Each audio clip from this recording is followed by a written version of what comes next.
Salut à tous et bienvenue dans un nouvel épisode de Cartoon Motion un peu spécial puisque pour une fois on ne va pas parler d'une série mais d'un film d'animation. Oui, je suis chez moi, je fais ce que je veux, et alors? Et le pire c'est que ce film d'animation est passé encore plus inaperçu qu'un MMS de Benjamin Griveaux. Je veux bien sûr parler de Mortal Kombat Legends Scorpion's Revenge.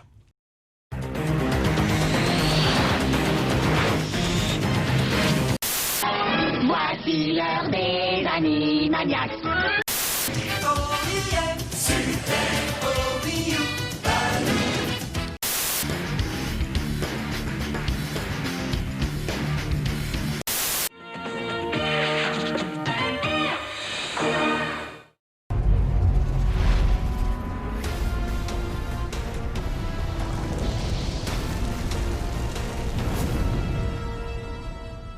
Ah, cette bonne vieille année 2020. Elle nous a apporté des choses super, hein. Quand on se rappellera de 2020, on l'associera forcément avec l'épidémie en cours, au confinement, au déconfinement. Mais avant ça, 2020, c'était déjà des incendies sans précédent en Australie, l'arrêt des couverts en plastique et autres pailles. C'est aussi cette année que Donald Trump remet en jeu son titre de président pour les élections américaines. Soyez pas cons les gars. En 2020, on était aussi obligé de dire au revoir à Kobe Bryant, à Albert Uderzo. Côté cinéma, on assistait au retour de Harley Quinn dans Birds of Prey, ou encore à Vin Diesel venant donner vie à Bloodshot, tandis que Disney nous amenait en avant. Côté musique, on écoutait Blinding Lights de The Weeknd ou encore Maroon 5 avec son Memories qui reprenait la mélodie de l'hymne d'entrée US des mariés. Mais en ce qui concerne les cartoons, on découvrait les nouveautés de Disney avec The Owl House, on en profitait pour revoir de vieilles séries avec l'arrivée de Disney+, et on attendait le lancement de la nouvelle série Jurassic Park, celle de Adventure Time ou encore la nouvelle version des Animaniacs. Enzo Hasashi a perdu son clan, sa famille et sa vie durant une attaque d'un clan ninja rival. On lui donne alors la chance de participer à un tournoi interdimensionnel pour sauver ceux qu'il aime. Pendant ce temps, Lord Raiden, protecteur du royaume de la Terre, doit rassembler les plus grands combattants de son royaume pour le défendre du démoniaque Shang Tsung dans une bataille ultime. Ce nouveau film Mortal Kombat est sorti le 14 avril 2020 dernier en direct vidéo. Le film est réalisé par Ethan Spalding, connu pour avoir réalisé de nombreux épisodes de Avatar le dernier maître de l'air, pas mal d'épisodes de Mike Tyson Mysteries, mais aussi des films d'animation d'essai comme Le Fils de Batman, Assaut sur Arkham, ou encore Le Trône d'Atlantis, mais aussi du Scooby-Doo avec Retour sur l'île aux zombies. Pour les deux du fond, qui seraient toujours dans une grotte capturés par des hommes dauphins, quand ce rayon mystérieux a touché les dauphins, ils sont devenus enragés et ont commencé à attaquer les humains. Mortal Kombat, c'est une licence de jeu de combat datant de 1992, créée par Ed Boon et Ed Tobias en arcade.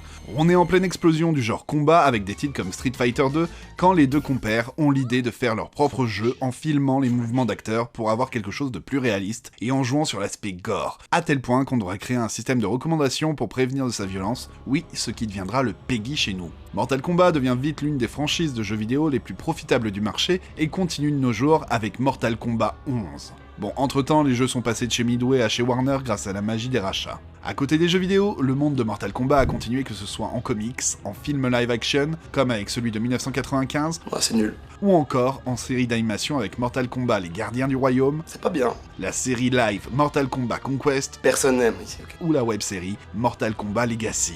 En janvier 2019, une annonce est faite qu'un nouveau film en live-action Mortal Kombat est sur les voies via une coopération entre les studios New Lines et Warner. Surprise, motherfucker!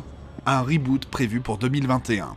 En parallèle de ça, on parle aussi d'un nouveau film d'animation en direct-to-vidéo. Un an plus tard, l'existence de Mortal Kombat Legend Scorpion's Revenge est enfin faite et le trailer sort en parallèle du tournoi de Mortal Kombat 11. Et pour produire ce film, Warner Bros. Animation décide de confier le projet au studio Mir. C'est neuf? Non, l'avait avec Mir. Studio Mir, c'est un studio d'animation de Corée du Sud qui est principalement connu pour son travail sur la légende de Korra, la série Voltron de Netflix, une série animée The Witcher à venir, ou déjà pour le compte de Warner, une partie de la série Young Justice Outsiders, ou encore le film La mort de Superman. En fait, un studio expérimenté qui a déjà l'habitude de travailler avec les grands groupes américains. On apprend que pas mal de doubleurs des jeux reviendront pour l'occasion, mais que des acteurs du petit écran seront aussi de la partie avec Jennifer Carpenter de Dexter en Sonya Blaze et Joel McHale de Community en Johnny Cage. Scorpion Enzo Hasashi, de son vrai nom, est un combattant immortel maîtrisant le feu qui recherche à venger la mort de sa famille et de son clan en tuant l'assassin Sub-Zero. Il revêt un costume jaune caractéristique qui symbolise la traîtrise. Sub-Zero. Bi-Han est un ninja connu sous le nom de Sub-Zero, ayant la capacité de contrôler la glace. Il participe au tournoi pour éliminer Shang Tsung sous les ordres de Lin Kuei. Liu Kang. Alerte coronavirus. Non mais punaise, le port du masque, c'est pour les chiens. Même Scorpion et Sub-Zero le font. Allez, on reprend. Liu Kang suit les anciennements de la Société du Lotus Blanc comme son ancêtre Kung Lao. Il est envoyé par les membres du Temple de la Lumière pour vaincre le sorcier Shang Tsung. Alerte coronavirus. Non mais vous le faites exprès. Et la distanciation sociale, c'est quoi le but? Coronavirus, oui. Fatality. Bon allez, je me calme. Liu veut rendre le contrôle du tournoi à ses vrais propriétaires, les moines Shaolin. Il a été formé par le maître Bo Rai Cho qui lui a enseigné le fameux coup de pied volant. Johnny Cage est une star du cinéma américain, mais la critique et le public pensent que ses talents de combattant sont le fruit de trucage. Pour prouver sa maîtrise des arts martiaux, Johnny participe au tournoi Mortal Kombat. Il devient l'un des défenseurs du royaume de la Terre contre la menace de l'outre-monde. Matérialiste, il n'en demeure pas moins un guerrier courageux et loyal. Sonya Blaze. Le lieutenant Sonya Blaze fait partie des forces spéciales, une organisation anti-crime basée sur le royaume de la Terre. Sonya est à la tête d'une équipe qui poursuit Kano, celui qui a tué son frère. Cependant, ce dernier parvient à monter à bord d'un bateau menant au lieu où se déroule le tournoi. Sonya est alors conviée au tournoi et découvre que son partenaire Jax y est retenu captif. Elle n'a d'autre choix que de participer au tournoi pour le libérer. Raiden. Raiden est le dieu du tonnerre et le protecteur de la Terre. Raiden défend la planète contre une multitude de menaces d'un autre monde aux côtés de ses guerriers triés sur le volet. Raiden possède de nombreux pouvoirs tels que la téléportation, le vol et le contrôle des éléments. Comme le film est sorti en direct ou vidéo, on a pu donc le retrouver dès le jour de sa sortie sur la plupart des plateformes de VOD pour environ 5 € à la location. Mais aussi en DVD et Blu-ray et même en édition 4K avec une figurine. Là, on tape sur des prix allant entre 15 € et 25 €. Pour une fois, le tout est assez vite disponible. Il s'agit du premier film Mortal Kombat à recevoir une mention pour adultes. Dans une scène, on peut voir deux combattants se défiant au cassage de briques. C'est une référence au mini-jeu Test Your Might, où les joueurs peuvent tester leur force sur des blocs de matériaux de plus en plus durs, bois, pierre, acier. Il s'agit du deuxième film d'animation Mortal Kombat depuis Mortal Kombat The Journey Begins en 1995. Dans le film, Johnny Cage donne un autographe à l'un des moines sur l'île de Shang Tsung. Il s'agit d'une référence à son mouvement finish Friendship dans les jeux Mortal Kombat dans lequel il donne son autographe à son adversaire. Ed Boon, le créateur de la série de jeux Mortal Kombat, est un consultant créatif pour le film. Dans une autre scène du film, on peut voir Johnny Cage demander à une combattante ailée et porgne si la nourriture est bio. Il s'agit d'une combattante vampire nommée Nitara, apparue dans les épisodes PS2. Liu Kang, Raiden, Kano, Sonya, Scorpion, Reptile, Quan Chi, Kitana, Jax et Goro ont leur design basé sur leur contrepartie de Mortal Kombat X de 2015. Faire apparaître Scorpion dans le logo de Warner Bros en ouverture du film était une idée du producteur Rick Morales. Les scènes de combat du film utilisent beaucoup les plans X-Ray, où l'on peut voir les os ou organes se faire détruire. Ces plans sont des traditions dans les jeux Mortal Kombat depuis le reboot de 2011. Un poster de Ninja Mime peut être vu dans la maison de Johnny Cage. Il s'agit d'un de ses costumes secondaires dans le jeu. Le combattant centaure Motaro fait un caméo dans le film en tant que monstre que Kano lance contre Sonya Blade et Johnny Cage. On le sait depuis longtemps, mais le personnage de Johnny Cage est grandement inspiré par Jean-Claude Van Damme. On peut même voir Johnny Cage faire son mouvement phare, l'hélicoptère kick. Quand j'étais enfant, j'ai eu la chance de découvrir les jeux Mortal Kombat, et soyons clairs, c'est le côté réaliste, sanguignolant et un peu interdit qui m'avait donné envie de jouer à ce jeu, et de voir le film. Qui ne se souvient pas du super rire de Christophe Lambert? Pardon. Et même si on peut se moquer du film, je pense que sans lui, je n'aurais jamais vraiment suivi le scénario du jeu. J'en ai passé des heures sur ma Super Nintendo à jouer à Mortal Kombat 3. Mais moi, personne ne me croit quand je dis que j'ai fini Mortal Kombat. Parce que ça c'est ridicule, on ne peut pas battre Sub-Zero. Et il faudra attendre la PS3 et son reboot pour qu'en fait, je me remette à m'intéresser à la licence. Et même là, ça ne sera pas quelque chose que je suis avec assiduité, même si j'y ai pris du plaisir. Du coup, je savais pas trop quoi penser d'un nouveau film d'animation Mortal Kombat. Je n'en avais pas entendu parler, vu aucun trailer jusqu'à ce que le film sorte. Mais du moment où Daffy se fait méchamment brutaliser lors du logo Warner Bros Animation par Scorpion, je savais qu'on allait avoir affaire à quelque chose de différent. Du coup, quand j'ai lancé le film Mortal Kombat Legends Scorpion Revenge, je m'attendais donc à suivre une histoire centrée sur le personnage de Scorpion. Et c'est bien le cas vu qu'on découvre son passé, ses liens avec Sub-Zero, son clan, les Lin Kuei, l'implication de Quan Chi dans sa transformation en ninja zombie, son passage en enfer, sa mission lors du tournoi, sa rencontre avec Raiden, etc. En somme, l'histoire qu'a pu connaître Scorpion dans les 4 premiers jeux. Mais ça, ce n'est qu'une partie du film. L'autre, c'est le Mortal Kombat. Oui, on va revivre pour la xème fois le scénario du premier film et se concentrer sur les personnages classiques comme ce bon vieux Liu Kang, Johnny Cage et Sonya Blaze, mais sans pour autant abandonner notre bon vieux Scorpion. Et ça pourrait être le grand problème du film, parce qu'en fait on commence à la connaître l'histoire du premier tournoi depuis un temps, hein. Bon, sauf si tu découvres la licence. On sait que ce tournoi est le dernier que doit gagner l'Outre-Monde pour prendre possession de la Terre, qu'on va avoir un voyage en bateau, que Johnny Cage va être le comique de service, que Raiden est un vieux sage, qu'on va avoir des affrontements 1 contre 1. C'est complètement inattendu! Mais en fait, les scénaristes ont décidé de faire pas mal de changements dans le déroulé de l'histoire pour nous offrir quelque chose de différent. En fait, c'est un peu comme si on faisait le mode histoire du jeu en ayant sélectionné Scorpion comme personnage. Ce qui est bien, c'est qu'ici, on se centre sur quelques personnages afin de ne pas se lancer dans trop d'intrigues, tout en lançant des pistes pour des suites potentielles.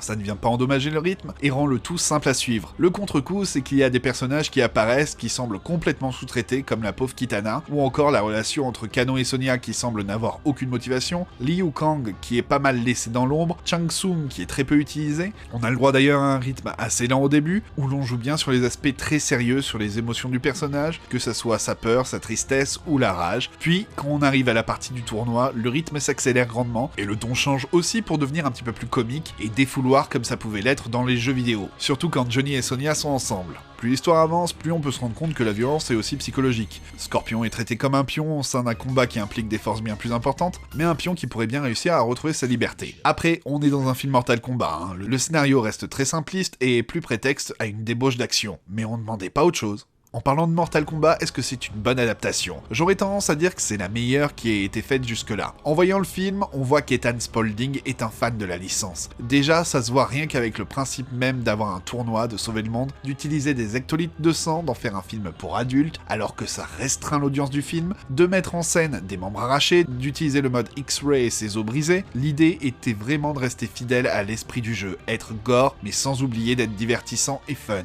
On veut que les fans du jeu soient contents et que ceux qui découvrent la licence en prennent plein les yeux. En ça, l'équipe de Warner Animation a su identifier l'ADN de Mortal Kombat et l'intégrer à un film d'animation. On le voit aussi par le personnage de Scorpion, qui reprend la totalité des coups qu'il peut avoir dans les jeux, allant même jusqu'à reprendre ses cris et phrases si caractéristiques. Et je ne vous parle même pas des innombrables clins d'œil, caméos et autres références. Ce film d'animation est fait par Warner Animation, à qui l'on doit déjà les films d'animation DC Comics. Du coup, on retrouve une patte qu'on connaît déjà. Cependant, les artistes ont fait l'effort de se baser sur la direction artistique de Mortal Kombat X pour la plupart des personnages. On est ici dans un film direct ou vidéo, c'est-à-dire avec un petit budget si on le compare avec un film d'animation sortant au cinéma, ce qui peut expliquer certains choix, qu'ils soient artistiques ou narratifs. Les personnages sont ici simplifiés, avec un style très angulaire, tout en gardant les caractéristiques qui leur sont propres, et afin de servir le mieux l'action. Sur le papier, c'est pas mal, mais ça marque la grosse opposition entre les jeux qui, eux, se veulent assez réalistes, et ce film qui, lui, se veut très cartoony. L'avantage avec ce choix, c'est qu'on se libère des limitations techniques et qu'on donne vie à des chorégraphies ultra violentes, irréalistes, ô combien agréables à voir. J'ai même été assez surpris de voir à quel point il y avait des effets, des mouvements de caméra, me faisant limite plus penser à des scènes de combat d'animé japonais. Pour les combats, on a même recours à des déformations ou des flous de mouvement afin de montrer la rapidité de l'action, et ça rend les affrontements encore plus dynamiques et défoulants. A l'inverse, il y a quelques moments où le tout semble un petit peu statique, mais c'est plus lors de moments de dialogue ou sur des gros plans. Dans tous les cas, ça fait plaisir de voir qu'on peut tenter de nouvelles choses en 80 minutes chez Warner Animation, en dehors des films DC traditionnels, et proposer un tas de scènes d'action intenses. En plus, la revanche de Scorpion a la chance d'être doublée par des acteurs talentueux qui donnent vraiment vie au personnage. Beaucoup ont une voix assez proche de ce que je pouvais imaginer, à l'exception de Sonya qui fait limite un peu camionneuse. Je me fiche de ce que c'est, mais si tu le fais pas, j'utiliserai ton cul comme punching ball personnel. Bon, par contre, je n'ai vu le film qu'en VF. À vous de me dire pour la VO, mais vu le pédigré de leur doubleur, je n'ai pas trop peur pour elle.